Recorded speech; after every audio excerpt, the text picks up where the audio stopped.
We were the same way. I was the first son to get picked up, but then we were the last son to get jumped on. This was in middle school.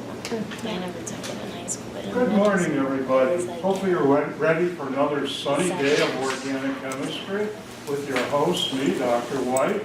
I don't know if you had a chance this morning to check your email or go online, check Blackboard, but last night, as I promised I'd post soon, which I did, here's the announcement for test number 3.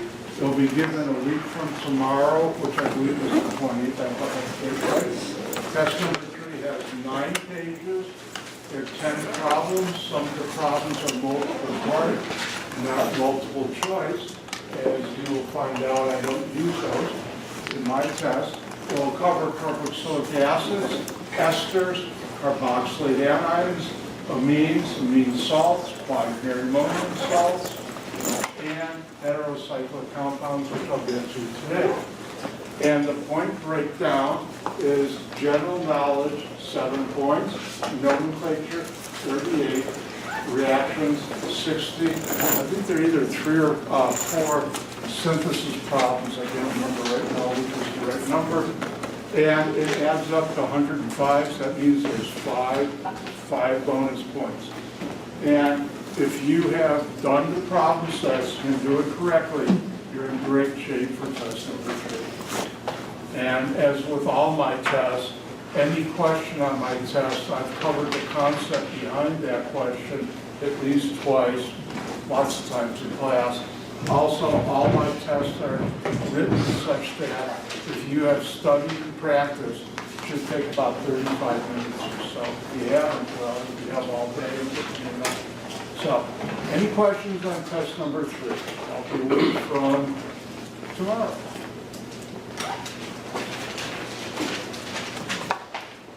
All right, yesterday I was ending up talking about some of the, what should I say, this is the dark side of organic chemistry, but it's in our life, and I thought I'd cover it.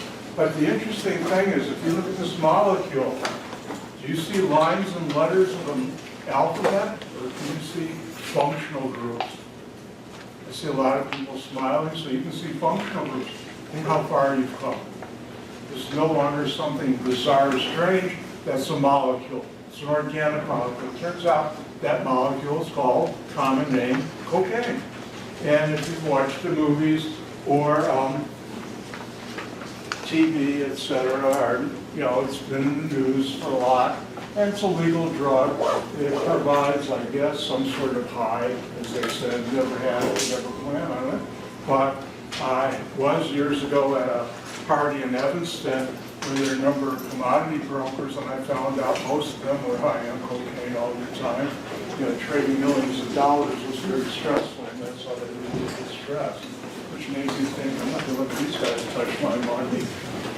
Well, anyways, if you notice, we have a couple of esters in tertiary amine. Why that does what it does to person's physiology, I have no idea. That's not my area of expertise. Now, another drug that's been in the news a lot in the last decade is called methamphetamine. And there's a small little molecule on the internet. I don't do it in here because I think it's easier the way I do. Every bend in the line is a carbon, every end in the line is a carbon. The switch, remember, is off here. So there's a methyl here, C, carbon with 1 hydrogen, CH2, benzene ring. It's a secondary amine. It has profound effects. It's also known as crystal meth because it's a white solid at room temperature. If you read the literature, I've never seen it, nor do I plan on it. But one of the interesting things I have mentioned, for a while, I gave it up a while ago because I just didn't want to spend the money. It got too expensive for me. But I was a member of the American Chemical Society, otherwise known as ACS, and that's probably the largest professional society in the world. And they put out, used to be weekly, now I think it's monthly, an excellent magazine called Chemical Engineering News, which everybody calls C&E News. And any articles in C&E News are usually 100% correct. And about a year after methamphetamine hit the streets as an illegal drug, they did an article or two on it, the one thing I still remember is that in the article they said from talking with physicians, it only takes one use of this to get addicted. One use and it's that powerful. But it is in the meat. And finally, this last one, similar to amphetamine, methamphetamine, is this molecule called the common name ecstasy. It's been reported, I've never been to a rave, but a drug used heavily at raves. I don't know if they still use it. And the only difference is, this is the same. You have an acetal on the 2 carbons on the benzene ring. And this also has profound physiological effects. Again, switches off, and it's made from this compound. I haven't shown you the chemistry, but it's stuff I could do, but I won't. Anything you see in Breaking Bad, I could probably do a lot better, which means you never get an organic chemist mad at you because I know chemical warfare. All right, switch still off. We're talking about amides, and silk is an amide, wool is an amide. I've talked about your skin, your hair are amides, and proteins we'll learn are amides. And as you learned earlier, there's acid hydrolysis of an amide to break it back down to the carboxylic acid and the amine that's used to make it, which if you've watched me during an acid lab, you use hydrochloric or sulfuric or nitric acid. I'm on high level of alert and stress because I'm trying to keep an eye on each and every one of you so you'll be safe, because when you get acid on your skin, you do acid hydrolysis with amide, which is not good. Now I'll talk next week more about synthetic polymers like nylon in the lab. All right, switches back on. Next thing I'd like to talk about is heterocyclic compounds. Now, heterocyclic compounds, turns out, this you don't have to know, is probably the largest class of organic chemicals on our planet in nature. Now, what you should know is, what is a heterocyclic compound? Now, how many of you have ever heard the term heterosexual? You know, 2 different sexes. Well, heterocyclic, hetero means 2 different or more atoms. And cyclic, you know what that is? It's a ring. So a heterocyclic compound, you should know, is a compound or ring that contains carbon and other atoms in a ring. And that's where the term hetero comes from, because they're heteroatoms. And the other atoms are either oxygen or nitrogen. I'll spend more time now with nitrogen, and you should know that. So what you should know is, if I ask on a test, what's the definition of what is a heterocyclic compound, you should know it's a ring containing carbon and other atoms, or you can say something that contains carbon, atoms, and other atoms in a ring, and those other atoms are either oxygen or nitrogen. Now, it turns out most heterocyclic compounds are aromatic, a lot of them, just like benzene, which makes them very stable. They have 2n+2 pi electrons that I'll never ask on a test. All right, first heterocyclic compound that I've talked about is pyridine, and that's the common name which became the IUPAC name. Notice I have a ring, and you should know the name and structure of pyridine just like you know benzene.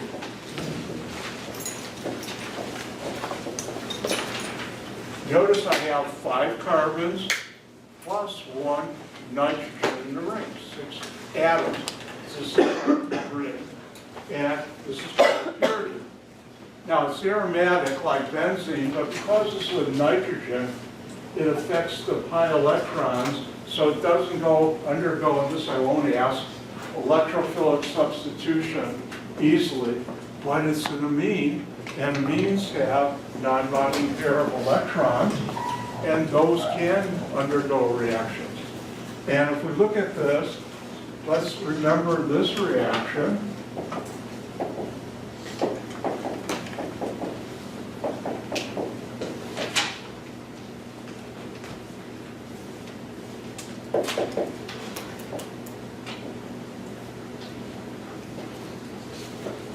Take a tertiary amine, react it with an alkyl halide. What do you get? One of my favorite functional groups, because it helped pay my mortgage and a couple of cars. A quaternary ammonium salt. So if you take pyridine, pyridine is the same as a tertiary amine. How many bonds to nitrogen? 1, 2, 3, just like there. If I react it with, let's do this one.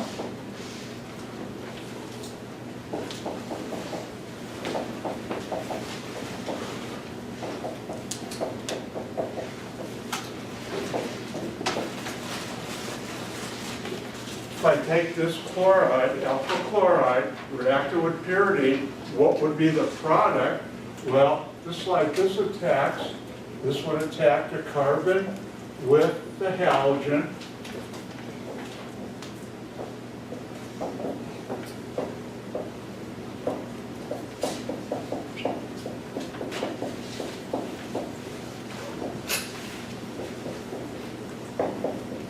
It'll be a quaternary ammonium salt. The anion will be chloride.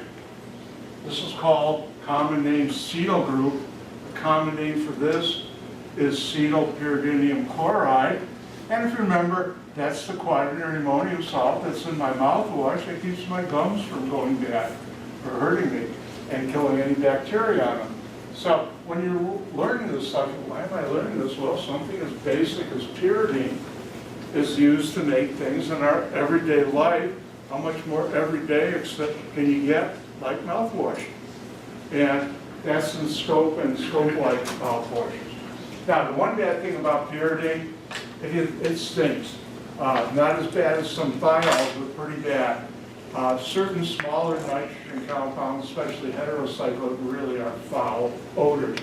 Think about putting a dead fish in a Ziploc baggie, keep it in your backyard for 2 weeks, open the baggie and smell it. That's what pyridine probably smells like, or it's close to. So, you should know pyridine.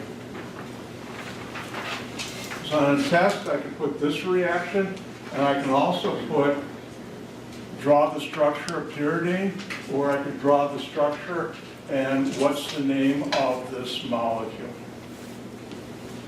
All right, turning the switch to off, but let's go out into the real world, and also you'll learn how much you have learned right now. How many of you heard folic acid is good for you? And especially if you're young, and also if you're pregnant, it's very good for you and your fetus if you're pregnant. And Mother Nature, being one of the greatest of all organic chemists, I don't know how she came up with this. This is the structure for folic acid. I'll never ask you what is the structure on a test. I could get part of it. I think I'd look it up too, because I just don't work in this area. If I did, I'd know it. And if you look up here, you have 2 carboxylic acids. Carbonyl with a hydroxyl group. Remember, every bend in the line is a carbon. And you have an amide here, benzene ring, heterocyclic compound. All the same molecule. Now, it's found in spinach and other green leafy vegetables. How does that help you? Don't know. Medical science found out it does. How did Mother Nature come up with that? I have no idea, but I do know the chemistry of it.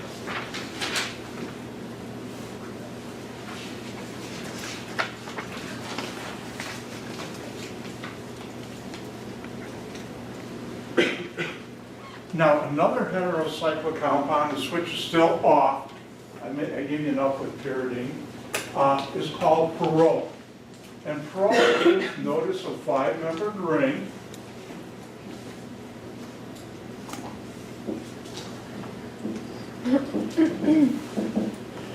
One, two, three, 4, and the nitrogen makes 5. It's heterocyclic, a ring with carbon and other atoms, in this case nitrogen. It's aromatic because it has 2, 4, and these 2 non-bonding electrons on the nitrogen are p orbital electrons, so 6 pi electrons, and it's aromatic. And I forgot the hydrogen here. Now, if you take 4 perol rings, throw in a couple, 4 more carbons, mix it together, you can make the following. these macrocyclic rings, macro means huge. If you notice, this is a huge ring. In it, it has 4 parole rings, plus some other carbons, 1, 2, 3, 4. This is called, as you can see, porphyrin. Now you can't see it. Again, switches off, but this is stuff you've probably covered in your other classes, so I just want to cover it briefly. Now, porphyrins are the ring skeleton basis for a couple important molecules like hemoglobin, heme, and chlorophyll. Look outside, you see the green, and you know that there's photosynthesis going on, providing energy to make the plants grow, which we use for food. It also converts carbon dioxide to oxygen, which keeps this planet alive. So I would say this is a pretty important molecule. Now it turns out in hemoglobin, right in the center here, you have an iron. In chlorophyll, you have magnesium cation. And this is heme, throw on a couple of proteins, and you have hemoglobin, and that transports the oxygen in our blood to the cells, and it removes the carbon dioxide from our cells and takes it to the lungs so we can get rid of it. And now I'm well beyond my level of biology and biochemistry. Now, there's some others which are still off. I just want to show you a little about why am I learning about heterocyclics? They're everywhere. You have indols. This is the basic ring system. Now, this is called a fused ring system where they share common carbons. And it could be nitrogen, too. And it's part of key amino acids like tryptophan. We'll talk later about amino acids. And if you know a little about your brain chemistry and certain important molecules, it's a key part of serotonin. Now, another heterocyclic compound, notice this one has not 1, not 2, but 4 nitrogens in there, and a number of carbons. It's got a 5 and 6 member fused ring system. These are called purines. And purines are key building blocks, I'll show you in a second, for things like caffeine. You know, if you had your morning tea or coffee that woke you up, a molecule that has that in there got you going. How that does it, I don't know, but I know it does it for me. I've had my tea this morning. And it's also in a molecule called theobromine, which is one of the main ingredients in cocoa, meaning chocolate.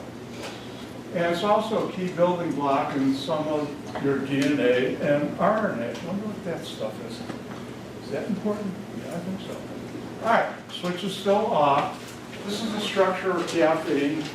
Years ago, somebody gave me a mug with the ACS cells that has it on the mug. And so I have my caffeine mug. So anyways, it's a heterocyclic compound. Got carbonyls here, and it's a purine. And notice you have a methyl group on that nitrogen, the other nitrogen. And this molecule provides certain physiological effects, like one of them keeping you awake if you're drowsy. I learned the hard way in undergrad, I think it was my sophomore year, don't procrastinate on projects. The night before a big project, I wasn't done and I had to pull an all-nighter, and a friend of mine in the fraternity house said, well, go and buy some no-dos. So I popped a lot of no-dos, stayed up, pulled the all-nighter, turned in the report on time, 9 o'clock the next morning in class. I had another class, and so I can go back to my fraternity room and go to sleep. No, I was, how should I say this, overdosed on caffeine, and it wasn't until the next day I could fall asleep. And I said, 1, I'll never procrastinate on big reports, and 2, I'm not going to take no-dose ever again. Now, here's a molecule called theobromine, and it's one of the key components in cocoa. And have you ever heard of people saying, I'm not one, but I'm a chocoholic? You know, they're really addicted to chocolate. I like white chocolate. I don't know why. But anyways, some people argue it's not really chocolate, but I disagree. The only difference between this compound and that one is on this compound, between the 2 carbonyls, which you know what that is, there's a hydrogen. On caffeine, there's a methyl. Now, how that affects it, where most people can get addicted to caffeine, I know I was for a while, with the massive amount of tea I was drinking, and I cut back heavily. And when I cut back, I could feel that, oh, something's not right, and I realized I'm going through withdrawal symptoms from caffeine. Well, some people get addicted just the same way to cocoa from this molecule. Luckily, I'm not affected by it, but I have a friend who is a chocoholic and really needs his chocolate, and his physiology, even without the methyl group there, that molecule has obviously affected his body. All right, that's everything you need to know about nitrogen content. Not everything you need to know, but everything I'll talk about, yes. Thanks. So my fiance's mother is a chocoholic. She wants like straight chocolate, but she doesn't like dark chocolate very much. She'll eat it if it's kind of mixed into something. But it's like the chocolate doesn't really have any effect on hers, besides the fact that it kind of calms her down and everything, which I think is interesting. And then you were talking about trying to keep yourself awake and whatnot. Find it interesting that when you yawn, it's trying to wake yourself up or wake your brain up. I'm not sure the physiology, all I know is that if you awake, and had very detrimental effects when I didn't want to be awake. And I said, that won't happen again. All right, now listen carefully. Important announcement. On Monday, I will be going through the AMIT problem set. So I highly recommend between now and Monday you work on it. Also, the test is coming up, and I highly recommend you work on the problem set. As you know, my problem sets are practice problems. You've learned what that means and how it helps you on my test, and that's not going to change. All right. Time for a new chapter. This new chapter, called Synthetic Polymers, will not be on test number 3. It'll be on test number 4.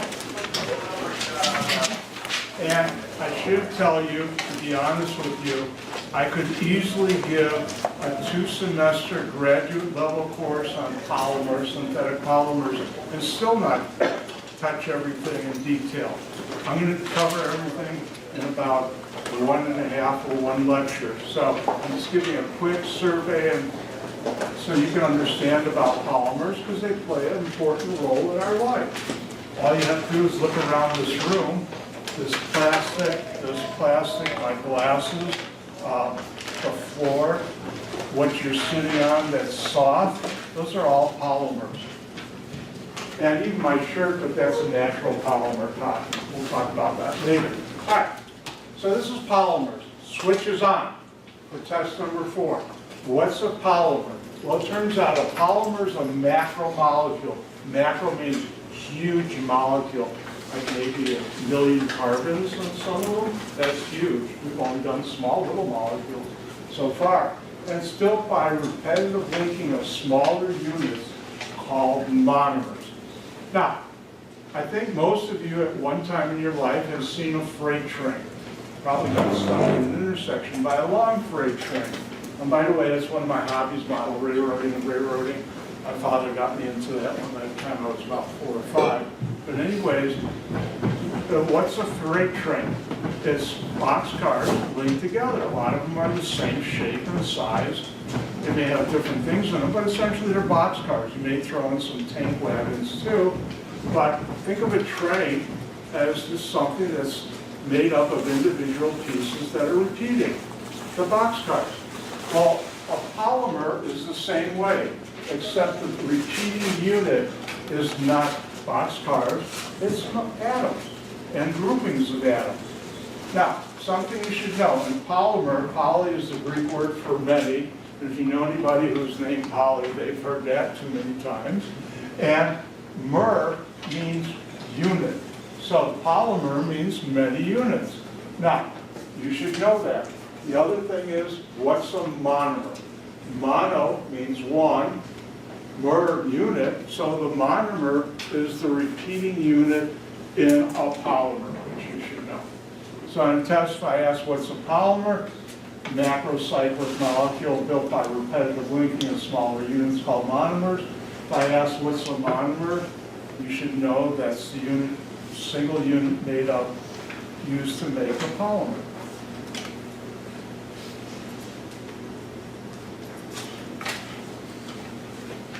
Now, when we talk about polymers, there are different ways of classifying polymers. One is by its chemistry, and another is by a key physical property. When we talk about the chemistry of polymers, there are two types. And I should have changed this.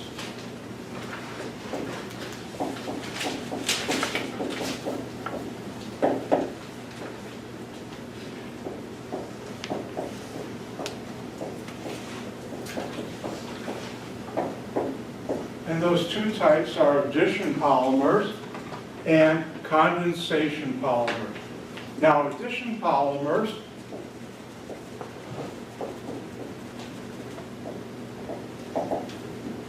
I have up there in your book, they call it chain growth. Really, the important thing is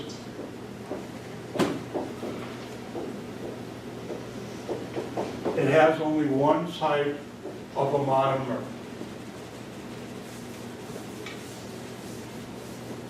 Only one type of monomer is used. In other words, it's the same unit repeating over and over and over again. Now, the other type is called a condensation polymer. That's where you bring two different things together. And the key thing you should know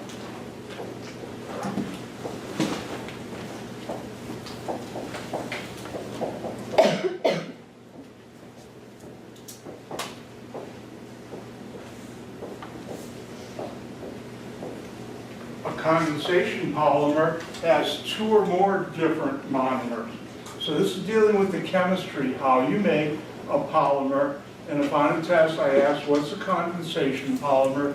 You should be able to say it's a polymer with two or more different monomers being used to make it, or just two or more. And an addition is made with only one type of monomer.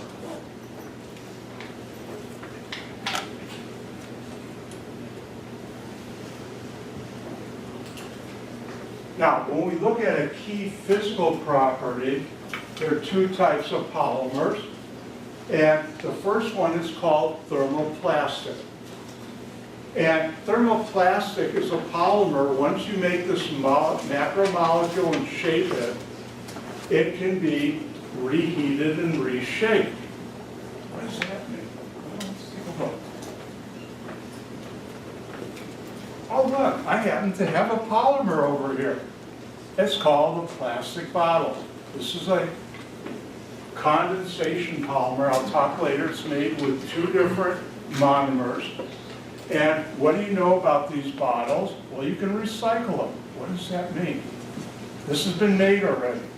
I can heat this up, or a company that recycles it, heats it up, take the label off, and melt it into a liquid and reshape into a new bottle. It's recyclable. So you can reheat it and reshape it. That's one type of polymer, and that's called thermoplastic. Now, the other type of polymer is called thermoset. And the thing about thermoset is once you make the polymer and shape it, you can't reheat it. You can't melt it again into a new shape. Now, let's take a look at some examples of a thermoset. All you have to do is look out into the parking lot. Tires. Rubber tires. Rubber, I'll teach you, is a polymer. Originally natural, but now it's man-made. The person made BPC, politically correct. Anyways, rubber tires can't be recycled. And what do you hear every couple of years on the news? That some dump that has like 100,000, 200, 500,000 tires caught fire, and it's really hard to put out. Why? Because tires don't melt, they just burn. And you can't melt it and recycle it, and that's why we have dumps with those. I've thought about how can you do that, and it's something that's eluded me, and obviously it's eluded other chemists, where we'd be doing that, because whoever comes up with that would make a lot of money. Because you can recycle tires, but you can't. There's a way you can cut them up into little pieces and throw them like for insulation, or use them like on playgrounds. Have you ever seen where they have the black rubber, which I guess gets awfully hot in the summer? I don't know how good that is, but that's not really recycling. Another type of thing you can't recycle are phenolic resins, which I'll talk about. Where would I find phenolic resins? Well, most of your buttons, unless they're metal, are phenolic resins or polymers. Also, certain types of things like your oven knobs and things like that, there used to be more things that were phenolic resins. Another thing that's a thermoset polymer, guess what? You're sitting on it right now. Urethane foam. It can't be reheated and remelted. It can be cut up and used for insulation or stuff, but really it's thermoset. I forgot to mention, besides, this is called polyester, nylon, like a nylon jacket, can be recycled, and polyethylene. Anybody know that where you find polyethylene? In your kitchen. I don't have any polyethylene in my kitchen. Sure you do. It's called one brand, Saran wrap. You know the clear plastic wrap you can use around food or cover something with? That's a thermoplastic polymer. Now, one of the interesting things is there's no relationship between addition and condensation and thermoplastic and thermoset. You can have an addition polymer that's thermoplastic. You can have an addition polymer that's thermoset. You can have a condensation polymer that's thermoplastic and a condensation polymer that's thermoset. There's no relationship between the two. All right. Now, I'm going to turn the switch off now. We'll just be on a test, but it's something interesting to learn about polymers. How do you make an addition polymer? It's by something called free radical polymerization. Now, one of the things I haven't talked about, it's a very reactive species or intermediate. If I have a carbon and it's bonded to something, which what that really means is there's 2 electrons. And you've seen where you don't break carbon-carbon single bonds, but with a certain functional group, things can leave. But usually they'll take both electrons. What happens if something leaves and it only keeps 1 electron, takes 1 electron? We call that a radical. And radicals are very reactive intermediates. In fact, radicals, different ones that are caused by a reaction of oxygen with double bonds, have been theorized, and I'll stress the word theorized, for part of the problem of aging. And that's why, what does medical science tell us to do? Take things that have antioxidants in it, because it's supposed to make you healthier. Why? Because it ties up the radicals and doesn't allow it to attack certain things. And certain diseases people have theorized, like cancers, that due to radicals or not, the, how should I say, the jury is still out on that. But these are important intermediates. They're very reactive. And what happens is you can form a radical, usually with peroxide. I worked for a company that made different peroxide, organic peroxides, that were used for polymerization of radicals. And then switches off. And what happens is you only need a small amount of radical. And let's do this, not R for carbons, but R for radical.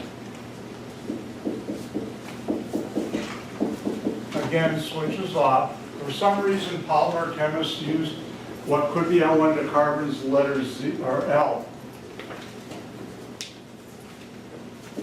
And a radical will attack a double bond to do this.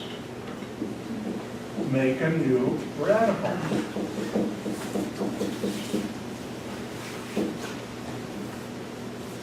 And this can attack more of this. again switches off. And now I would get this.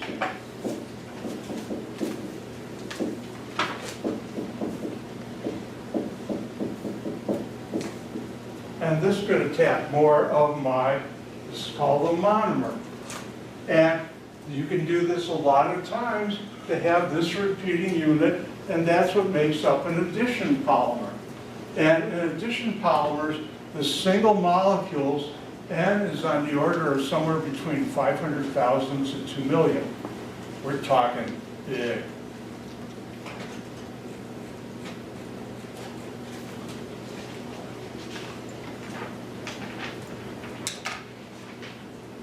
And again, switches off. I thought you'd like to learn a little about this. When L is H, the compound has the common name ethylene. You notice ethene. And when you make a polymer where the repeating unit is this, where L is hydrogen, we call that polyethylene, meaning many ethylene. And that's used for things like saran wrap and other things. If you have a methyl group, that's called propylene, and it makes polypropylene, and that's made from many certain plastic things. Have you ever bought a piece of electronics or this other thing that's in one of those little plastic bubble wrap shells, and it's like impossible to open up? You got to get your chisel out, and it just doesn't cut easily. That's polyethylene. Now, an interesting one, when L is a benzene ring, this molecule is styrene. And you make the polymer polystyrene. How many of you have ever seen the white foam cups that are insulated cups? That's foam made from polystyrene. And have you ever seen the very inexpensive white foam coolers you can buy for a couple dollars, to keep your cans of whatever in ice when you're out on a picnic if you don't want to get a nice expensive cooler? Same material. Now, when L is a nitrile, we can have Orlon and Acrylon, which are used to make clothing. Now, I mentioned it long ago, but I didn't ask you to learn it, but I thought you said it's something that comes up.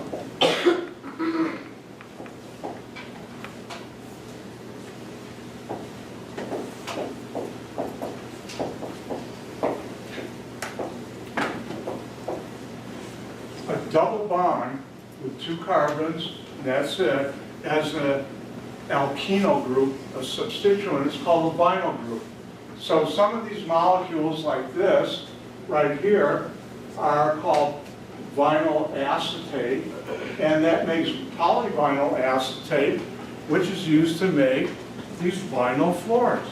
Now, when I was in high school, my parents had it, my friends' parents had it, which I hated it, and a lot of us hated it. You ever seen those plastic slip covers that go over furniture, like in your living room? And you stick to those, especially if you're in shorts in the summer, and it's painful. I hated those. Well, those are also vinyl made from this compound. And let's switch down to here. When L is chlorine,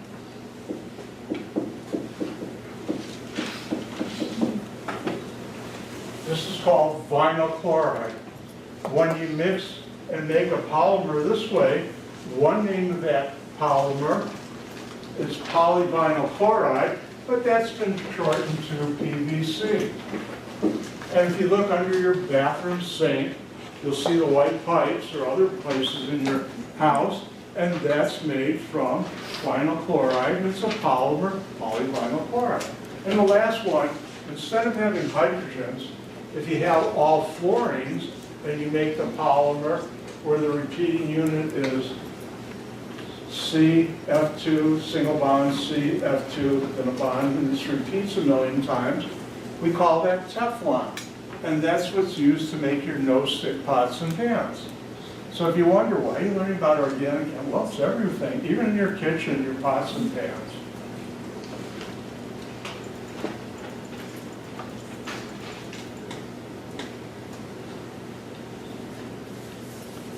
right, switch is on.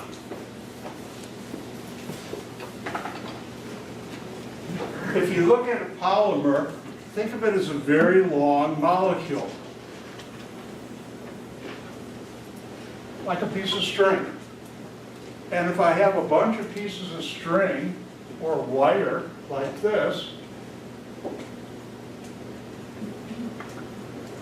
and by the way, C-board, if I were to pull it this way, I'd have a lot of string.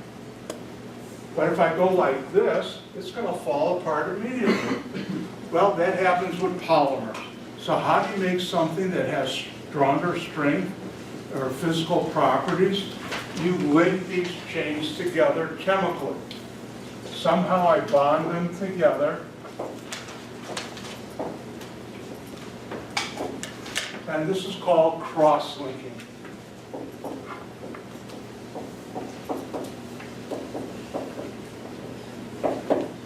And the first use of cross-linking came about the early 1800s by an inventor. Other people were working on this, but he was the first one to commercialize it, this concept to make a useful product. How many of you have ever seen natural rubber from a rubber tree? It's this gooey, loose, sticky mess that's pretty much economically worthless. But if you have anything made from rubber, like the rubber tires out there, if you have rain shoes, galoshes, or things like that, boots made of rubber, it's not gooey or soft or falling apart. And that's because the gentleman came up with the idea of cross-linking between the rubber polymer molecules, which are like long string, and what he used was sulfur. Turns out sulfur can do that because they're double bonds and help link them together. And we call that vulcanization. And the person who invented that was Goodyear. Now, I think you've all heard the term Goodyear, like in Goodyear tires or Blim and things like that. And one thing you don't know is there was never a Goodyear and Goodyear Tire and Rubber Company.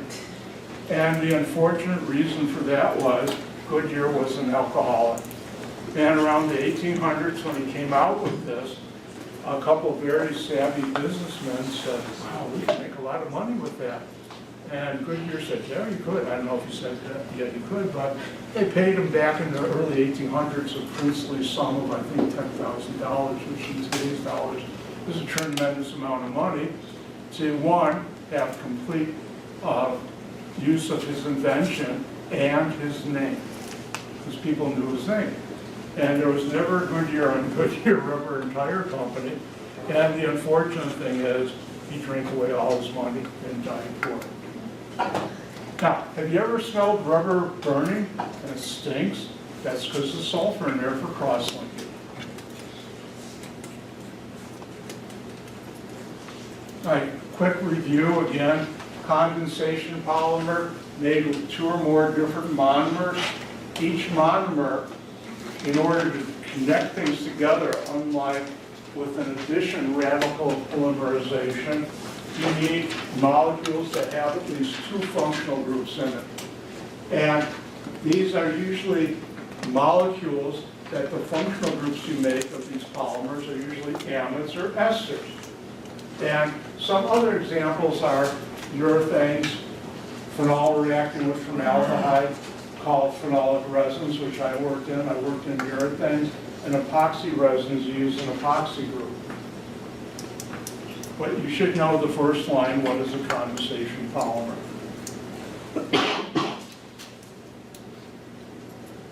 Now, I've done this in class already. This bottle is made by, and I won't ask this on the test, but this bottle is made by 2 different monomers. One is a dicarboxylic acid or diacid, di means 2, and the other is a diol or polyol, OL ending alcohol. And if you react in the presence of acid or use an acid chloride, the carboxylic acid and the alcohol, you form this ester. And then on this side, you can do it again with the dicarboxylic acid, this side with the diol, and you can keep on building these on and on and on. Once in a while, you put in the triol, so you can have cross-linking, 3 hydroxyl groups, and you have a very strong polymer. All you have to do is look how stable this bottle is. Look, it's great. And that's polyester.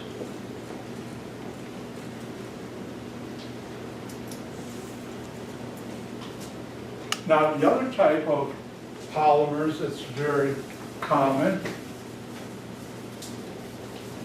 are polyamides.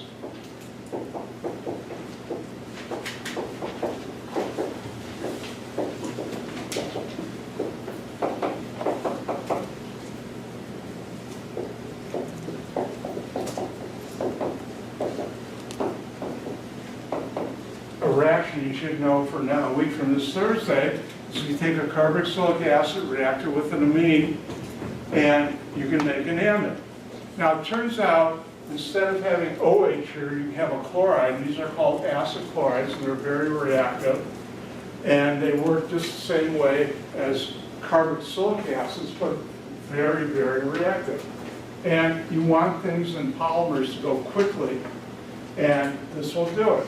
If you take this diamine, notice it's got a benzene ring in the center, 1 amine, 2 amines, and you can take this diacid, carboxylic acid, acid chloride, diacid chloride, this here will form an amide.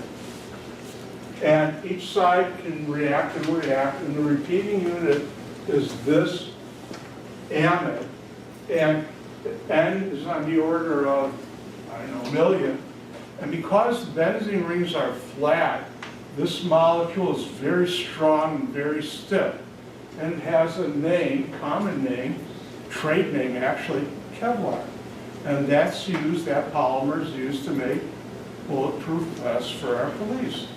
The military uses it, but they also use ceramic plates for what we call body armor, which is different chemistry. It's inorganic, so I'm not going to talk about it.